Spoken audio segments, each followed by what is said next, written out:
नमस्कार विद्यार्थी मित्रांनो, DRT लेक्चर्स यूट्यूब चॅनलमध्ये आपल्या सर्वांचे हार्दिक स्वागत आहे।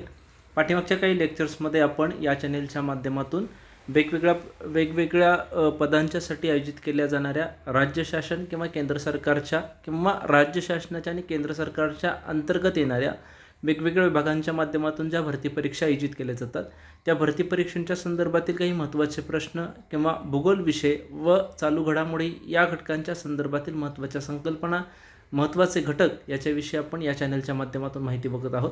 आजच्या लेक्चरलाही आपल्याला अशाच प्रकारच्या एका महत्त्वाच्या घटकाच्या संदर्भात इथं माहिती बघायची आहे, कारण आपण बघतो की या स्पर्धा परीक्षा त्या स्पर्धा परीक्षांची व्याप्ती दिवसेंदिवस वाढत आहे आणि ही व्याप्ती वाढत असताना त्या संदर्भातील आपल्याला त्याचा अभ्यासही तेवढा प्रमाणात वाढवणं गरजेचं आहे। आजच्या लेक्चरला आपल्याला या ठिकाणी एका महत्त्वाच्या घटकाच्या विषयी माहिती बघायची आहे।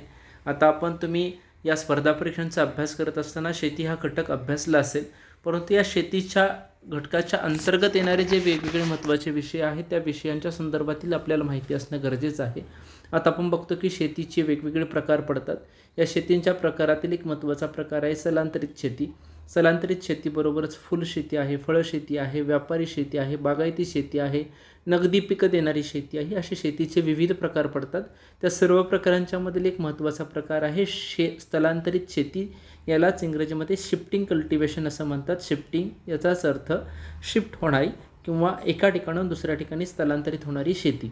आता आपल्याला या घटकाच्या माध्यमातून स्थलांतरित शेती या शेतीची नावं वेगवेगळी कोणती कोणती ती बघायची आहे। त्यामध्ये राज्य आणि देश या राज्य आपल्या महाराष्ट्र राज्य म्हणजे भारत देशामध्ये जी वेगवेगळी राज्य आहेत त्या राज्यांच्यामध्ये त्या या स्थलांतरित शेतीला काय नावाने ओळखलं जातं, त्याचबरोबर आपल्या पृथ्वीवरती असणारे खंड या खंडांच्यामध्ये असणारे देश या देशांच्यामध्ये स्थलांतरित शेती काय नावाने केली जाते हे आपल्याला या ठिकाणी बघायचं आहे। आता आपण ही सर्व माहिती बघणार आहोत। तत्पूर्वी तुम्हाला जर या स्थलांतरित शेतीच्या संदर्भात आणखी अधिक माहिती हवी असेल तर तुम्ही या ठिकाणी कमेंट बॉक्समध्ये तशा प्रकारची तुमची रिक्वेस्ट किंवा तुम्ही त्या ठिकाणी माहिती विचारू शकता। त्या संदर्भातील आपण नंतर व्हिडिओ बघूयात।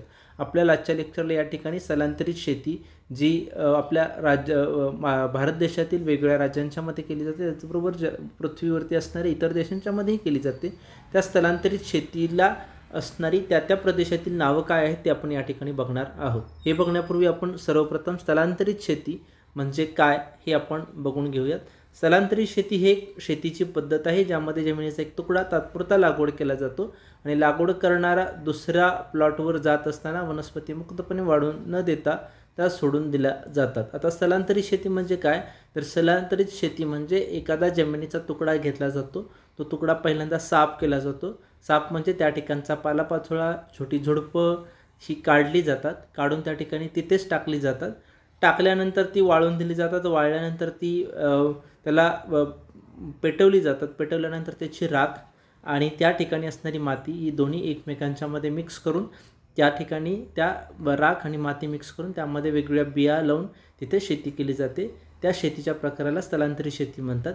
कालांतराने त्या जमिनीची पीक देण्याची क्षमता कमी झाल्यानंतर ती जागा त्या ठिकाणी रिकामी सोडली जाते किंवा ती जागा मोकळी सोडून तो शेतकरी किंवा ते शेती करणारे लोक ती जागा सोडून दुसऱ्या ठिकाणी जातात आणि दुसऱ्या ठिकाणी त्याच प्रकारची कार्यपद्धती करतात। म्हणजे सर्वप्रथम झाडाचा पालापाचोळा, झाडे काढणे, छोटी छोटी झुडपं काढणे, ती पेटवणे आणि त्या राख आणि माती या मिक्स करून त्याच्यामध्ये बिया लावणे, ही शेती एका ठिकाणून दुसऱ्या ठिकाणी स्थलांतरित होत असते, बदलत असते, म्हणूनच या शेतीला स्थलांतरित शेती असं म्हणतो। आता आपण जर बघितलं तर आपल्या भारतातील वेगवेगळ्या राज्यांच्यामध्ये ही शेती केली जाते। त्याचबरोबर जसा या शेतीला अपवाद नाही तसं जगातही वेगवेगळ्या देशांच्यामध्ये ही शेती केली जाते। मग वेगवेगळ्या देशांच्यामध्ये किंवा भारतातील वेगवेगळ्या राज्यांच्यामध्ये ही शेतीला काय नावाने ओळखलं जातं हे आपल्याला बघायचं आहे। आता राज्यसेवेच्या परीक्षेमध्ये पूर्व परीक्षेमध्ये या ठिकाणी जर आपण बघितलं तर आणि मुख्य परीक्षेलाही स्थलांतरित शेतीच्या संदर्भामध्ये एक वेगळ्या प्रकारचा प्रश्न हमखास असतो, त्यामुळे हा घटक परीक्षेच्या दृष्टिकोनातून महत्त्वाचा आहे। जशी राज्यसेवा आहे तसेच इतरही वेगवेगळ्या भरती परीक्षा आहेत, या परीक्षांच्यामध्ये या घटकावरती हमखास प्रश्न असलेले पाहायला मिळतात। आता जर आपण बघितलं तर स्थलांतरित शेतीची नावं आणि देशानुसार आपल्या पृथ्वीच्या पाठीवरती असणारे जे देश आहेत त्यात वेगवेगळ्या देशांच्यामध्ये शेती काय नावाने ओळखली जाते ती आपल्याला या ठिकाणी बघायची आहे. तर आता जर आपण सर्वप्रथम बघितलं तर ब्राझील हा देश आहे. त्या ब्राझील या देशामध्ये स्थलांतरित शेती रोका या नावाने ओळखली जाते. इंडोनेशिया आपल्या भारताच्या जवळचा असणारा देश, त्या ठिकाणी असणारी शेती लदांग या नावाने ओळखली जाते. श्रीलंका आपल्या भारताच्या दक्षिणेला असणारा देश, या ठिकाणी ही शेती चेना या नावाने ओळखली जाते. झैरे या देशामध्ये मसोले या नावाने ही झैरे या देशामध्ये ओळखली जाते. तर मध्य अमेरिका या ठिकाणी असणारा ग्वाटेमाला याही देशामध्ये या प्रकारची शेती केली जाते. म्हणजे आपण म्हणतो की अमेरिका वगैरे हे देश प्रगत आहेत, परंतु हे देश जेवढे प्रगत आहेत त्याच देशांच्यामध्ये असणाऱ्या वेगवेगळ्या आदिवासी जाती जमाती आहेत, त्याही या प्रकारची शेती त्या प्रगत देशांच्यामध्येही केली जाते. म्हणून ग्वाटेमाला हा मध्य अमेरिकेतील देश, या ठिकाणीही स्थलांतरित शेती केली जाते, ती मिल्पा या नावाने ओळखली जाते. त्याचबरोबर मेक्सिको हाही तो तशाच प्रकारचा अमेरिका खंडातील देश आहे, त्या ठिकाणी ही शेती कमाईल नावाने ओळखली जाते. व्हिएतनाममध्ये रे नावाने ही शेती ओळखली जाते. मादागास्करमध्ये तवी नावाने ही स्थलांतरित शेती ओळखली जाते. आफ्रिका खंडातील पश्चिम भागामध्ये म्हणजे पश्चिम आफ्रिकेमध्ये लोगान या नावाने ही शेती ओळखली जाते. कैमिंग या फिलिपाईन्स या देशामध्ये जी स्थलांतरित शेती केली जाते त्याला कैमिंग असं म्हणतात. म्हणजे जर आपण बघितलं तर ही काही महत्त्वाचे प्रमुख देश आहेत की ज्या देशांच्यामध्ये स्थलांतरित शेती केली जाते आणि त्या ठिकाणच्या परिस्थितीनुसार किंवा त्या ठिकाणच्या असणाऱ्या कंडिशनवरती त्या शेतीला या ठिकाणी तिथल्या स्थानिक लोकांनी नावं दिलेली आहेत. म्हणून जर आपण बघितलं तर पृथ्वीच्या पाठीवरती असणारे महत्त्वाचे देश आहेत आणि त्या देशांच्यामध्येही स्थलांतरित शेती केली जाते आणि त्या देशांमध्ये ही शेती या नावाने ओळखली जाते. जसं जगाच्या पाठीवरती असणाऱ्या देशांच्यामध्ये स्थलांतरित शेती केली जाते, तसं हा आपला भारत देशही त्याला अपवाद नाही.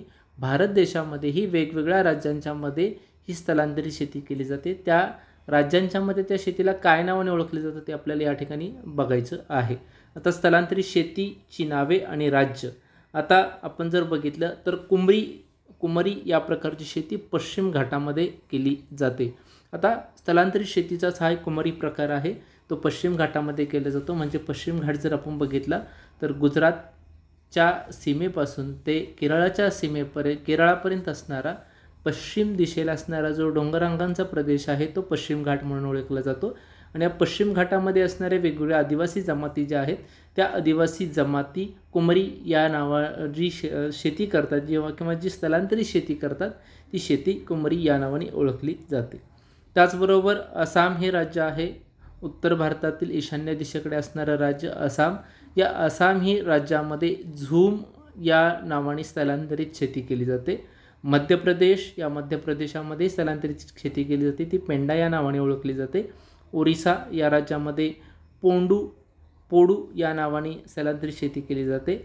छत्तीसगड या राज्यामध्ये स्थलांतरित शेती केली जाते, ती दहिया किंवा बेवार या नावाने ओळखली जाते. मध्य प्रदेश या राज्यामध्ये स्थलांतरित शेती केली जाते, तिला दीपा या नावाने ओळखलं जातं. हिमाचल प्रदेशमध्ये खिल या नावाने स्थलांतरित शेती करतात. तर राजस्थान या राज्यामध्ये स्थलांतरित शेतीला अपवाद नाही, त्या ठिकाणी उलारा किंवा वालरा असंही त्या शेतीला म्हटलं जातं किंवा बत्रा असंही राजस्थान या राज्यामध्ये केल्या जाणाऱ्या स्थलांतरित शेतीला नाव दिलं आहे. आता जर आपण बघितलं तर आपण राज्य आणि देश या आपल्या भारतातील राज्यांच्यामध्ये आणि पृथ्वीच्या पाठीवरती असणाऱ्या देशांच्यामध्ये स्थलांतरित शेती काय नावाने केली जाते हे आपण या ठिकाणी बघितलेलं आहे. या संदर्भात तुमच्या काही शंका असेल तर तुम्ही कमेंट बॉक्समध्ये लिहू शकता किंवा या स्थलांतरित शेतीच्या संदर्भात तुम्हाला अधिकची माहिती हवी असेल तरीही तुम्ही या कमेंट बॉक्समध्ये तुमचं मत नोंदवू शकता. तुम्हाला हा व्हिडिओ आवडल्यास लाईक करा, शेअर करा आणि तुमच्या इतर मित्रांच्यापर्यंत ही माहिती पोहोचवा. धन्यवाद.